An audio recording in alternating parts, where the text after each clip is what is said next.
dans 1 Timothée chapitre 3. Nous lisons à partir du verset 14. Paul dit à Timothée, « Je t'écris ces choses avec l'espérance d'aller bientôt vers toi, mais afin que tu saches, si je tarde, comment il faut se conduire dans la maison de Dieu, qui est l'église du Dieu vivant, la colonne et l'appui de la vérité. Et sans contredit, le mystère de la piété est grand, Dieu a été manifesté en chair, justifié par l'Esprit, vu des anges, prêché aux gentils, cru dans le monde, élevé dans la gloire. Alléluia. Gloire à Dieu. Et je reste attaché à ce partage sur l'Église. Il y a maintenant quelques dimanches, nous parlons de l'Église en considérant la maison de Dieu et en faisant un parallèle entre le temple construit par Salomon dans certains aspects et notre marche, notre réalité de vie avec le Seigneur. Et aujourd'hui, je voudrais revenir sur cette image de l'Église comme étant de la maison de Dieu, mais en abordant un aspect de cette image. Et ici, l'Église est comparée à une colonne. Et je vous avais promis qu'on en reparlerait. L'apôtre Paul parle de l'Église du Dieu vivant, la colonne et l'appui de la vérité. Une colonne. Lorsque nous lisons ce passage, nous devons tenir compte de l'ensemble de l'épître. Et nous voyons que dans cette épître, Paul manifeste son attachement à la saine doctrine, à la vérité. Il a laissé Timothée à Éphèse pour dire à certaines personnes de ne pas enseigner de fausses doctrines. Donc, il est garant de cette vérité de l'Évangile, et l'Évangile ne doit pas être falsifié, doit être vécu tel qu'il a été communiqué par le Seigneur Jésus et par ses apôtres. Dans le deuxième chapitre, Paul exprime le fait que Dieu veut que tous les hommes soient sauvés. Et il exhorte à faire des prières, des supplications, des requêtes, des actions de grâce pour tous les hommes. Il dira pour les rois et pour tous ceux qui sont élevés en dignité, afin que nous menions une vie paisible et tranquille, en toute piété et honnêteté. Et il dit, cela est bon et agréable devant Dieu, notre Sauveur, qui veut que tous les hommes soient sauvés et parviennent à la connaissance de la vérité. C'est la vérité qui transforme. Mais ce n'est pas la vérité d'un homme, c'est la vérité de Christ, c'est Christ lui-même. L'Évangile, qui libère, qui change de vie et qui amène le pécheur à reconnaître sa condition et à crier à Dieu afin qu'il soit délivré et qu'il soit sauvé. Et le troisième chapitre, il parle de responsables de l'Église, organisation au sein de l'Église. Dieu établit des anciens, il y a des critères pour être ancien. Il établit des diacres et là aussi il y a des critères, mais on comprend que dans ce qui est comme prescrit pour les responsables dans le cadre d'une vie de piété, ces choses ne sont pas réservées à quelques-uns, elles s'appliquent à tous, et chacun est appelé à mener cette vie de piété dans la communion avec Dieu. Et dans le chapitre qui suit, il rappellera les temps difficiles qui attendent l'Église, ou plutôt le monde, avec l'apostasie, le rejet de Dieu, et des hommes ainsi qui se livreront à toutes sortes de dérèglements. Et il est important de considérer donc ce passage dans ce contexte-là. Mais il est aussi important de considérer la parole adressée par Paul dans l'ensemble du livre des Écritures. Et aussi tenir compte du contexte de la ville d'Éphèse. Et ce matin, je voudrais évoquer ces deux aspects. Paul était hébreu. Et quand il parle de l'Église du Dieu vivant comme étant la maison de Dieu, et s'appuyant sur la réalité d'une colonne, inévitablement, il faut ramener ses propos à son parcours. Il était conscient de la réalité du temple, la place que le temple occupait parmi son peuple, ceux de son peuple.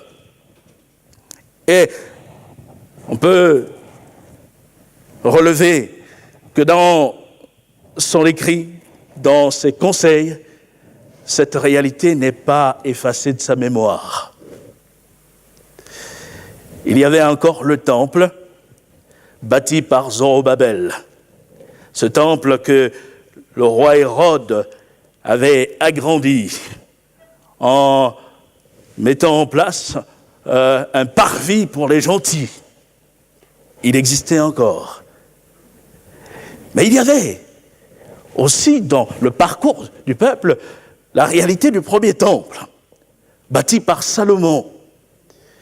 Et lorsque l'apôtre Paul va parler de colonnes, cela va nous renvoyer à ce que Salomon avait érigé sur le hall du temple, le portique du temple. Il avait dressé 2 colonnes. On peut lire cela ensemble dans 1 Roi, au chapitre 7. Il est dit, au versets 13 et 14, ceci, ensuite nous lirons les versets 21 et 22. Le roi Salomon fit venir de Tyr Hiram, fils d'une veuve de la tribu de Nephtali et d'un père tyrien qui travaillait sur l'airain, c'est-à-dire le bronze. Hiram était rempli de sagesse, d'intelligence et de savoir pour faire toutes sortes d'ouvrages d'airain. Il arriva auprès du roi Salomon et il exécuta tous ses ouvrages. Au verset 21, il est dit ceci, « Il dressa les colonnes dans le portique du temple. Il dressa la colonne de droite et la nomma Yakin. Puis, il dressa la colonne de gauche et la nomma Boaz. Il y avait sur le sommet des colonnes un travail figurant des lys. Ainsi fut achevé l'ouvrage des colonnes. Amen. Ces colonnes, Yakin et Boaz, renferment là toute une portée prophétique. Il y a tout un message. 2 colonnes à l'entrée. Et on relève que lorsque quelqu'un voulait accéder au temple, il devait passer par le portique entre les 2 colonnes. Et à sa droite, il y avait cette colonne qui avait été nommée Yakin. Et Yakin veut dire Dieu affermi. Il affermira. Ou même il établira. Donc quand quelqu'un passait par le portique, il y avait le témoignage Dieu affermi, Dieu établi. Mais il y avait aussi cette colonne à gauche nommée Boaz. Et Boaz veut dire en lui la force. Dieu est la force. Il fortifiera. Donc, il y avait ce témoignage. Pour accéder au temple, on passait par celui qui est la force, celui qui établit. On passait par celui qui affermit. Et le temple du Seigneur devait être ferme, bâti par celui en qui réside la force.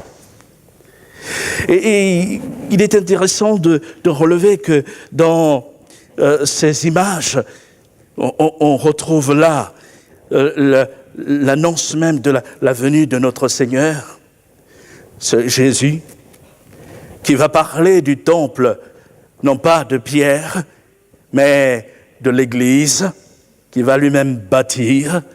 Et en parlant à Pierre, nous rappelons souvent ce passage, je te dis que tu es Pierre, et que sur cette pierre, ou littéralement sur ce roc, je bâtirai mon Église. Et Jésus ne s'arrête pas là. Il dit, les portes du séjour des morts ne prévaudront point contre elle. Je bâtis l'Église. Et cette Église ne sera pas renversée. Cette Église, elle sera affermie. Elle sera solidement ancrée en Dieu. Et rien ni personne ne pourra ébranler la foi de ceux qui ont reçu Christ dans leur vie. Et on comprend, nous qui sommes la maison de Dieu, l'édifice spirituel, ce temple saint, érigé, qui s'est élevé en Christ et qui s'élève en Christ, nous comprenons que nous ne sommes pas appelés à être là chancelants dans notre marche, mais nous sommes appelés à avoir de l'assurance dans la personne de Jésus. Oui, le contexte ne peut ne pas être facile. Et je voudrais là encore évoquer les pensées qui ont été apportées tout à l'heure. Et je crois que au travers de ces dons spirituels, il y a eu quelques encouragements pour un frère, une sœur, ou même plusieurs personnes, et qui cela montre effectivement que nous traversons parfois des temps compliqués, difficiles, dans notre marche. Et une chose est certaine, celui en qui réside la force est au milieu de nous, et il est là pour nous fortifier, et il est là pour nous attirer encore à lui, et pour nous encourager au cœur même de la tourmente, de la difficulté, à ne pas baisser les bras, mais à revenir vers lui. Parce que c'est en lui, et en lui seul, que nous aurons la force, que nous serons renouvelés et que nous pourrons marcher sans crainte et ainsi avoir une foi qui demeure. Gloire à son nom. En lui, la force, il établira, il affermira. Lorsque Paul évoque la colonne, il parle aussi d'un appui. L'Église est la colonne et l'appui de la vérité. Dans une des églises où nous sommes passés, il y avait 2 colonnes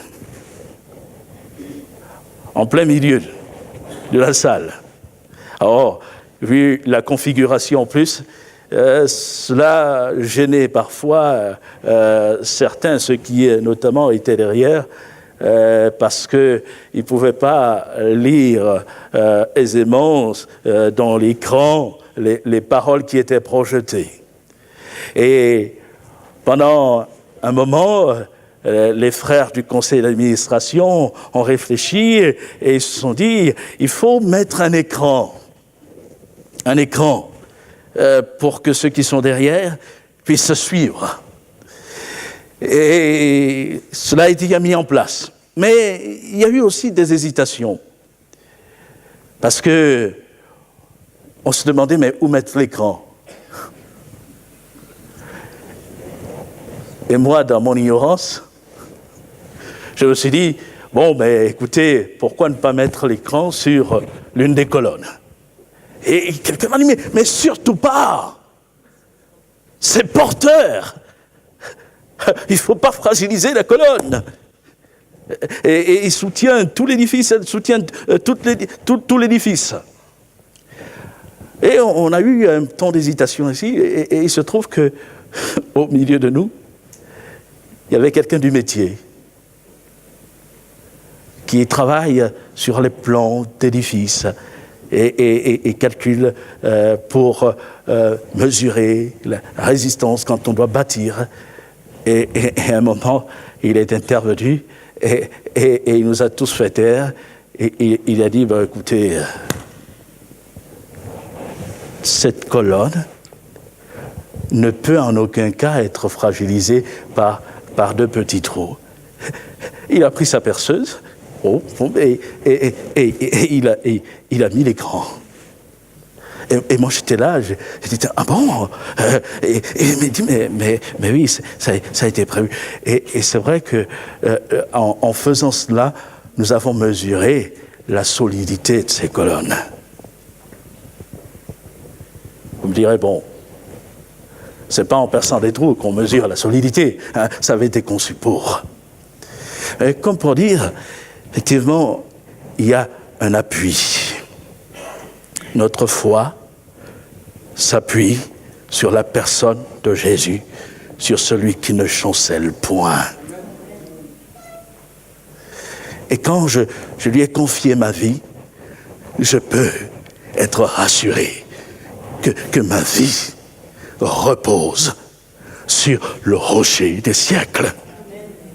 Et quoi qu'il arrive, je ne dois surtout pas me détacher de lui, mais je veux demeurer en lui. C'est en lui qu'est la force. C'est en lui qu'est ma force. C'est en lui que sont mes appuis. En revanche, si je me détourne de lui, alors là, je peux effectivement m'inquiéter, chanceler, et je peux m'écrouler. Mais notre Rédempteur, celui qui nous a attirés à lui, celui qui nous a donné d'accéder à la maison de Dieu, est vivant. Et cela m'amène à dire, comme pour le temple de Salomon, on ne peut pas accéder à la maison de Dieu. On ne peut pas faire partie de l'Église de Dieu si on ne passe pas par cette colonne qu'est Jésus. Si on ne passe pas par Jésus. Les gens, pour accéder dans le temple, ils devaient passer par le portique. Et il y avait ces 2 colonnes. Yakin, Boaz, il fallait passer par là. Et pour faire partie de la maison de Dieu, être membre de l'Église de Dieu, il faut passer par Jésus-Christ. Quiconque n'a pas connu Christ, n'a pas Christ en lui, ne peut pas faire partie de l'Église du Seigneur. On peut faire partie peut-être d'une communauté, on peut avoir son nom écrit sur un registre, mais ne pas faire partie de l'Église. Et c'est important de poser ces choses afin de ne pas nous bercer non plus d'illusions, mais que tout soit au point, que chaque chose soit à sa place dans notre vie. Et notre désir, c'est que tous ceux qui entendent le message de l'Évangile puissent passer par Jésus-Christ, c'est-à-dire recevoir Christ dans leur vie, dans leur cœur, celui qui sauve, celui qui pardonne, afin véritablement d'avoir une communion avec Dieu et d'être dans la maison de Dieu. Et notre prière, c'est que tous, autant que nous sommes, soyons vraiment de la maison du Seigneur, de la maison de Dieu. Je disais tout à l'heure que lorsque nous parlons de cette exhortation de Paul à Timothée, nous devons aussi prendre en compte le contexte de la ville d'Éphèse. Il écrit à Timothée, qui se trouve exerçant son ministère dans cette ville. Or, lorsque nous lisons Acte 19, nous comprenons qu'il y avait là un contexte bien particulier dans la ville. On peut relever au moins 3 choses. Dans la ville d'Éphèse, il y avait des pratiques occultes bien affirmées. On lit, par exemple, au verset 19, Actes des Apôtres, chapitre 19, verset 19, ceci, « Et un certain nombre de ceux qui avaient exercé les arts magiques, ayant apporté leurs livres, les brûlèrent devant tout le monde. On en estima la valeur à 5000 pièces d'argent. 50 000 pièces d'argent. C'est ainsi que la parole du Seigneur croissait en puissance et en force. » Donc, on relève qu'il y avait ces pratiques dans la ville bien marquées. La ville d'Éphèse était marquée par l'occultisme. On relève que dans cette ville, il y avait un temple qui occupait une place bien particulière, c'était le temple d'Artémis, Diane. Au verset 35 du même chapitre, il est dit ceci, et c'est le secrétaire de la ville qui reprend Démétrius et ses hommes. Il dit, cependant le secrétaire ayant apaisé la foule, dit, « Homme éphésien, quel est celui qui ignore que dans la ville d'Éphèse, la ville d'Éphèse est la gardienne du temple de la grande Diane et de son simulacre tombé du ciel. » Et il y avait le temple.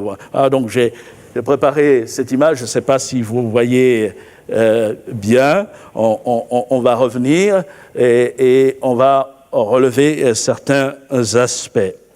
Et il y avait toute une industrie qui s'était montée autour du culte rendu à Diane. Démétrius, un orfèvre qui se trouvait dans la ville, on peut lire ça au verset 24, fabriquait des temples en argent, des représentations du temple de Diane qu'il revendait. Et il n'était pas seul à se livrer à ce commerce. Donc, il y avait tout un trafic. On va garder l'image.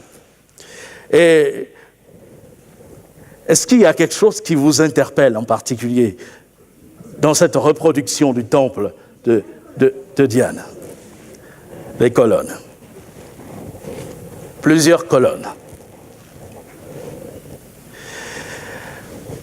L'emplacement où se trouvait le temple d'Artémis a été retrouvé dans la deuxième moitié du XIXe siècle par les archéologues, enfoui par 6 mètres de profondeur. Et ils ont retrouvé une grande colonne. Et cela a permis de rétablir un peu le temple, de le reproduire. Bon, ce sont des images de synthèse ici. Hein. Mais quand on regarde ce qui a été fourni comme renseignement par les archéologues, on s'aperçoit que derrière cette parole de Paul à Timothée, l'Église est la colonne et l'appui de la vérité. Il y a tout un message qui est dirigé non seulement à l'Église, mais encore au témoignage que l'Église doit rendre. Les archéologues ne sont pas tous d'accord sur le nombre de colonnes sur lesquelles reposait le temple de Diane. D'aucuns parlent de 100 colonnes. Et il y a un livre qui a été écrit par un frère, Théo Truchel, La Bible et l'archéologie. C'est très intéressant. Je vous encouragerai vraiment à le lire. Et Théo Truchel est de ceux qui parlent de 100 colonnes. Mais d'autres archéologues vont parler même de 127 colonnes. La particularité, c'est que ce temple était bâti sur 100 mètres de longueur environ et 50 mètres de largeur. Chaque colonne s'élevait à environ 16 mètres de haut. Pour vous donner une idée de ce que cela pouvait représenter. Donc, en réalité, quand on était dans la ville d'Éphèse, on ne pouvait pas ignorer qu'il y avait là le temple d'Artémis. Et l'image d'Artémis était dans le temple. Et comme nous l'avons lu, il était répandu que cette statue d'Artémis était tombée, était descendue, même du ciel, directement du ciel. Et le culte d'Artémis attirait les hommes de par le monde. On attribuait à Artémis le titre, et tenez-vous bien, de mère des dieux. Eh oui. Et cela évoque quand même dans nos réalités bien des choses. Artémis était considérée comme la mère des dieux, devant qui tous les dieux pouvaient se prosterner. Même Zeus, dans leur croyance, ne pouvait pas résister, il s'effaçait du reste devant Artémis. Alors, je rappelle cela, non pas pour parler d'Artémis, vous avez compris, mais réellement pour nous amener à considérer le contexte. Éphèse était la gardienne du temple d'Artémis, un culte qui conduisait les âmes à adorer, à se prosterner devant les idoles et à se détourner de Dieu. Donc, il y avait là une contrefaçon de ce qu'est véritablement une vie spirituelle et d'adoration à Dieu. Les âmes étaient détournées. Et Paul va évoquer l'Église bâtie, non pas sur 100 colonnes ou 127 colonnes, et il parle d'une seule colonne. L'appui de la vérité. Dans ce contexte d'idolâtrie, de mensonges, d'erreurs et d'occultisme, Paul rappelle que l'Église, elle est garante de la vérité, c'est la gardienne de la vérité, et elle doit demeurer dans la vérité. Les Éphésiens qui s'étaient convertis à Christ sont sortis de ce milieu. Ils sont sortis de l'adoration et de l'idolâtrie à Diane pour servir le Dieu vivant et vrai. Ils ont été retirés de l'obscurité des ténèbres, du reste, pour venir à la lumière et adorer le Dieu vivant et vrai. Ils ont quitté le faux pour adorer celui qui est vrai, celui qui est la vérité. Mais on pourrait, en nous appuyant sur ces paroles de Paul à Timothée, faire une application à nos propres vies. Or, certes, nous ne nous prosternions pas devant des statues pour certains d'entre nous, encore que. Mais nous étions là attirés et plongés dans les ténèbres de notre péché. Mais l'évangile de Christ a ouvert nos yeux. Et ce qui était pour nous comme des appuis, comme des colonnes, mais qui nous éloignait encore de Dieu, a été là renversé. Et nous avons considéré celui qui a dit « Je suis le chemin, la vérité et la vie ». Et nous adorons celui qui est la vie, celui qui est la vérité. Et nous qui faisons partie de l'Église de Christ, nous voulons encore réaliser cette grâce merveilleuse qu'il nous a accordée. Mais le contexte n'a pas grandement changé. Je disais tout à l'heure que la réalité vécue à Éphèse rappelle encore bien des choses à nous qui vivons aujourd'hui. Mais l'Église demeure la colonne et l'appui de la vérité.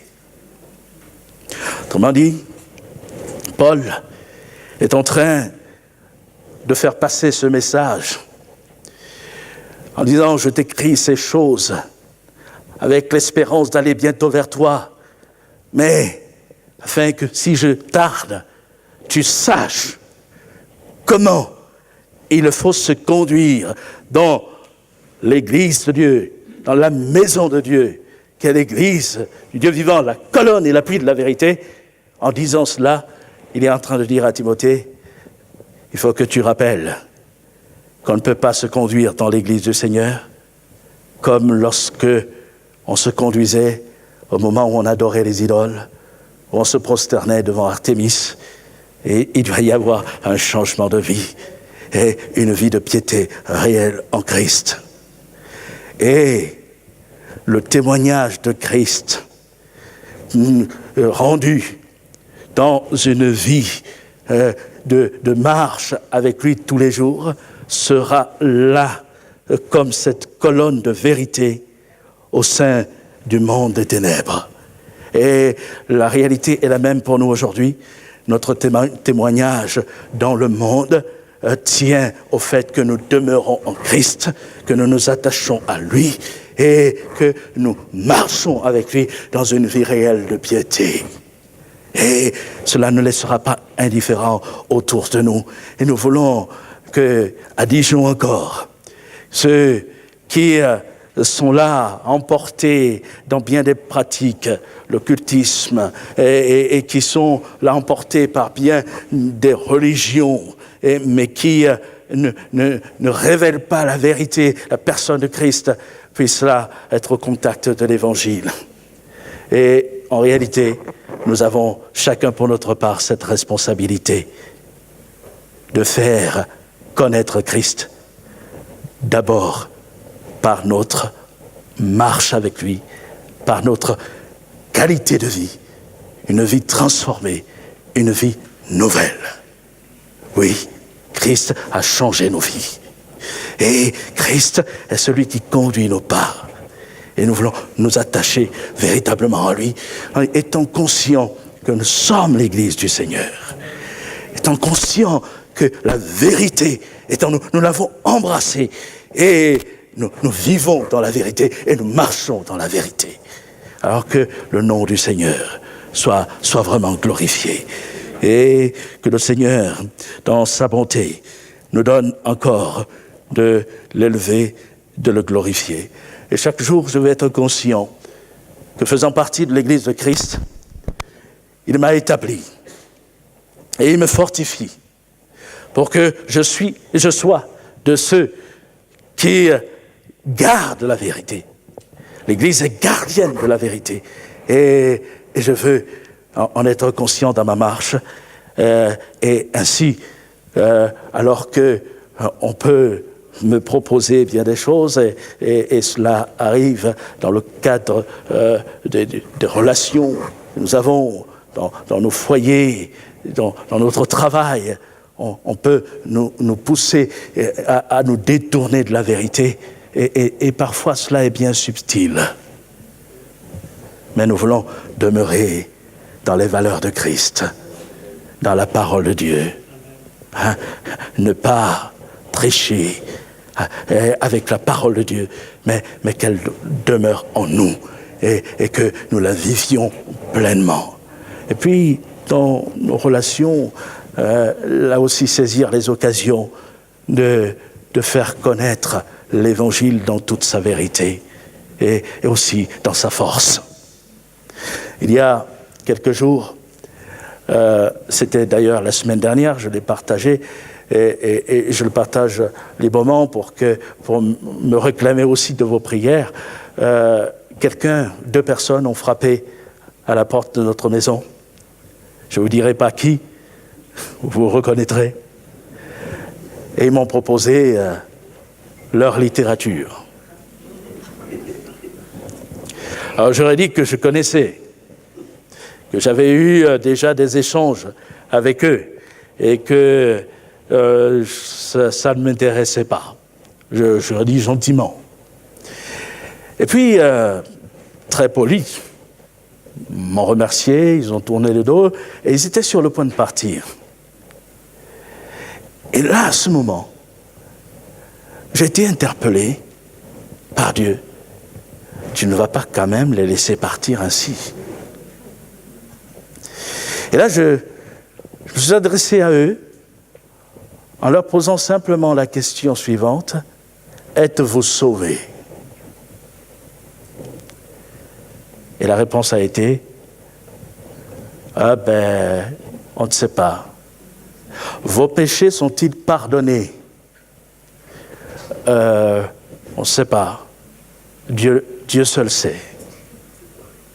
Et je leur disais, mais vous avez une religion, une croyance qui n'a pas d'espérance et de certitude. L'apôtre Jean, je vais reciter ce passage, dans sa première lettre au chapitre 5, verset 13, il va dire « Je vous ai écrit ces choses, afin que vous sachiez que vous avez la vie éternelle, vous qui croyez au nom du Fils de Dieu. » Afin que vous sachiez que vous avez, celui qui a cru en Jésus a la vie éternelle. Et il doit le savoir. Et le monsieur a pris quelques références et m'a dit, est-ce que vous permettez que je fasse des recherches? C'est en cela, au moment que je me réclame de vos prières, que je fasse des recherches et que je revienne vers vous. Je dis, pas de problème, hein. On va prendre la Bible et on va discuter. Et je leur ai dit, mais c'est pour vous. Parce qu'il ne s'agit pas là de parler d'une certaine congrégation. En fait, l'évangile de Christ révèle l'amour de Dieu pour tous les hommes. Et nous voulons aussi, dans ces moments, dans ces contacts, alors qu'il y en a qui suivent des courants qui sont totalement erronés, et qui les égarent, qui les éloignent encore de Dieu, nous voulons revenir à la vérité de l'Évangile dans sa simplicité et saisir l'occasion avec amour de le partager afin que la lumière se fasse. N'oublions pas que beaucoup d'entre nous étions dans la même condition, parfois même pire, mais la lumière du Seigneur, par le témoignage de la vérité en Christ, à lui, elle a jailli. Et nous avons été éclairés, nous sommes sortis de nos ténèbres pour nous donner véritablement à Christ. Et béni soit le Seigneur pour cette vie nouvelle dans la personne de Jésus. Et que l'Église que nous sommes, que cette Église de Dijon puisse demeurer là, cette colonne bâtie sur Christ, qui est la vérité, et qu'ainsi le témoignage de la vérité puisse triompher dans bien des cœurs. Amen. C'est notre désir. Et nous voulons œuvrer à cela. Nous voulons nous engager dans cette voie et dans la voie du témoignage. Et par notre témoignage personnel, mais par le témoignage que nous rendons dans le cadre des actions de l'Église, nous voulons encore apporter la vérité et la vie par Jésus-Christ à ceux qui nous entourent. Amen.